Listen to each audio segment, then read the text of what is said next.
I was 13 and in probably year 8 at school. And like completely out of nowhere, it was on a Saturday, and my mum, she sat me and my brother down and told us that our sister had passed away. So I lost my dad when I was 12, very suddenly. So it was quite a shock for everyone. I lost my dad nearly 2 years ago. I have days where I always want to talk about my dad and days where I really don't want to talk about it. I lost my mum when I was 18 years old, and because it was such like a time in your life when you change quite a lot anyway, it just kind of spiraled a lot before it got better. My experience of grief, so it actually started when I was about 16 years old, and that was actually before my dad technically even passed away. She had a brain hemorrhage and he didn't regain consciousness, so we didn't hear him speak from when he became ill in October to him eventually passing away in January. I was a week old when my dad died, and he died very suddenly. He was in a car accident. My own thoughts, opinions, ways of being hadn't really adapted yet. I was only a week old, so I wasn't even really a proper person.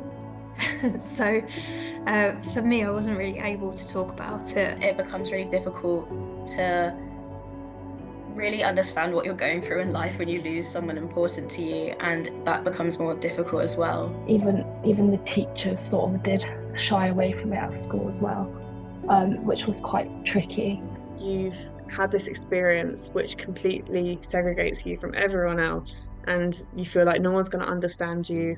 Last year was 6 years since she died, and I thought, I want to talk about it more. I'm realising that I can speak more openly about what happened to other people. So I came across Winston's Wish and thought, why not?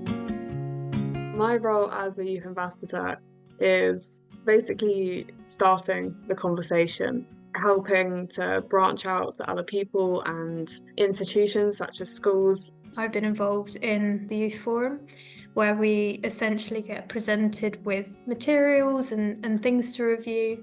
It's such a good way to like get your point across of like something that you feel passionate about. So for example, Winston's Wish.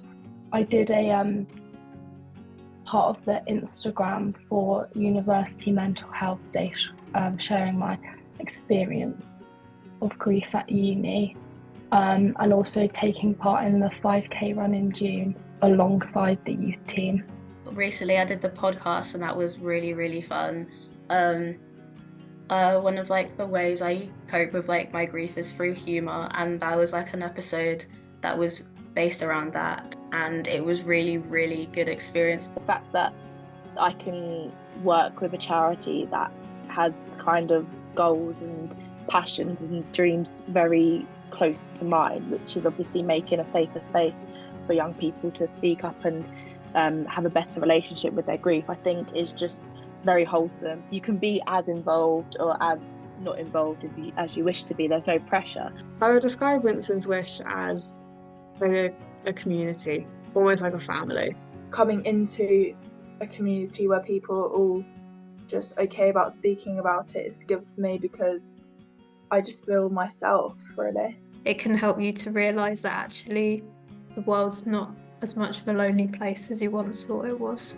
It was so comforting to see someone like else have the same experience as me. We can all look at each other and think, okay, you know, you're surviving through it, I can do it too. They just create a nice kind of space for you to feel safe and confident enough to speak up. Talking while grieving is probably one of the most difficult parts, which is what makes it so important.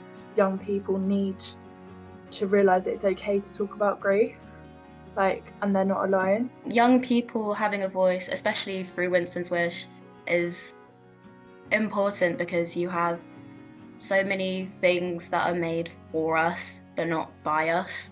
So in having the youth ambassadors and the youth forum, it helps the charity to put themselves in the best possible light to the people that they're promoting to. During the podcast episodes, something will trigger a thought and I'll remember something that happened years ago, even when she was alive, that otherwise had completely gone from my memory. It brought my sister back to life in a way. It's like a light in the dark, especially for the people going through it in the early years. I think it's really helpful for them, just so people don't feel alone, because I think that is probably one of the worst feelings. You might meet people who might have such a big impact in your life. You might meet your new best friend, you never know. I know that my dad wouldn't have wanted me to have been sad and just been sad forever. So I thought, if I can help other young people who've been through a similar experience to me, then it makes it worth it.